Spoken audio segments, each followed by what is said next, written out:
ಒಂದು ಸಾರಿ ನಾವು ಪ್ರೆಗ್ನೆಂಟ್ ಆದಮೇಲೆ ನಾರ್ಮಲ್ ಡೆಲಿವರಿ ಆಗುತ್ತೋ ಸಿಸೇರಿಯನ್ ಆಗುತ್ತೋ ಅನ್ನೋ ಕ್ವೆಶನ್ ಎಲ್ಲರಿಗೂ ಇರುತ್ತೆ. ಸಿಸೇರಿಯನ್ ಆಗಿಬಿಟ್ರೆ ಬ್ಯಾಕ್ ಪೇನ್ ಬರುತ್ತೆ ಅನ್ನೋ ಒಂದು ದೊಡ್ಡ ಮಿತ್ತಿದೆ.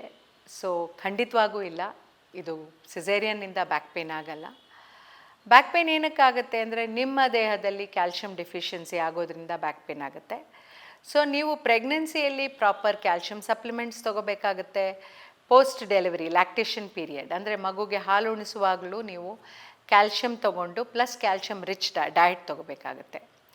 ಸಿಸೇರಿಯನ್ನಲ್ಲಿ ನಾವು ಸ್ಪೈನಲ್ ಎನೆಸ್ಥೇಷಿಯಾ ಕೊಡೋದ್ರಿಂದ ಬ್ಯಾಕ್ ಪೇನ್ ಬರುತ್ತೆ ಅಂತ ನಿಮ್ಮ ಅಪನಂಬಿಕೆ. ಅದು ಖಂಡಿತವಾಗೂ ಇದೊಂದು ಸಣ್ಣ ಸೂಜಿ ಇಂಜೆಕ್ಷನ್ನಿಂದ ಖಂಡಿತ ಯಾರಿಗೂ ಬ್ಯಾಕ್ ಪೇನ್ ಬರಲ್ಲ.